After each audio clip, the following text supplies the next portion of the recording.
Hello everyone! Ayan, malamig at maulan na naman pong panahon dito sa Bicol. Ayan, sa inyo po bang lugar? Maulan din. So dito po ngayon sa Bicol, maulan po kaya napakalamig na naman ang panahon. Kaya masarap lang matulog at kumain. So for today's video ay tara at samahan niyo po ako magluto nitong ating bola-bolang hito.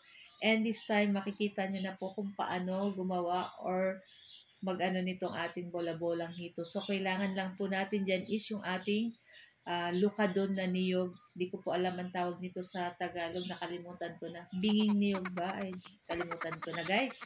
So, na nga at kumuha ako ng medyo malalaki pang natipak dun sa ating lukadon na niyog. At masarap po yan isaw-saw sa asukal.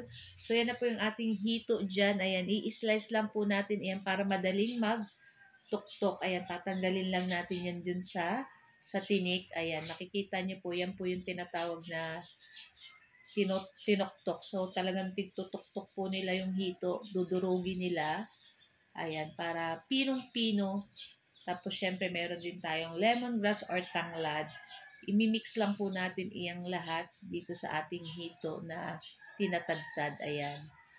Sa Tagalog po, tinadtad. Dito po sa Bicol, tinoktok. So, maglalagay na po dyan ng asin, ng paminta para may lasa na yung ating hito dyan. Ayan. So, dapat po ay durog na durog yung mga nandyan po. Ayan.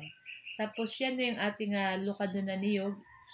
Siyempre, dudurugin pa rin po natin iyan at isasama na rin po natin dyan sa ating tinatadtad na hito. Ayan. Dapat po ay mix na mix silang lahat dyan para masarap na masarap yung lasa nitong ating gagawing bola-bolang hito. So, ayan na nga yung ating ginger dyan, yung onion, yung garlic. At dinurog din natin at isasama na rin natin dyan sa ating hito, dun sa lemongrass, at dun sa nilukad na niyog. Siyempre, mas masarap po ang lasa niyan pag kumpleto po ang sangkap. Ayan, so, talagang kaipuhan or kailangan talaga ay durog na durog or pinong-pino para pag kinain natin ay swabing-swabe. Wow! Oh, sarap! So, yan na nga, akala nyo parang sisig na guys, di ba? So, dapat talagang tadtad na tadtad. So, yung ganyan guys, pwede na yan. At syempre, lalagyan natin yan ng harina para pag binilog po natin iyan ay hindi siya maghiwa-hiwalay. Ayan.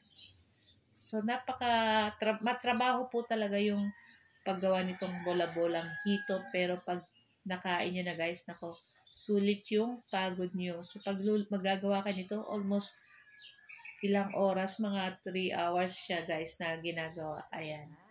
Pero, sulit naman guys pag naluto na at napakasarap talaga nito guys.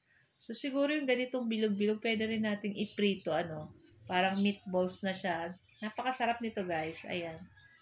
So, ayan, at bibilog-biluguin lang natin lahat ng ating hito na nandyan. At pagkatapos, ay ready na rin po natin yung lutuin. So, tara na guys. Ano pa ba? So, gagamit po tayo dyan ng adgaw na dahon ng sili, saka kangkong. O, diba? Puro berdeng dahon yung ilalagay natin dito. Siyempre, maglalagay rin tayo ng sibuyas, sili, saka luya. Ayan.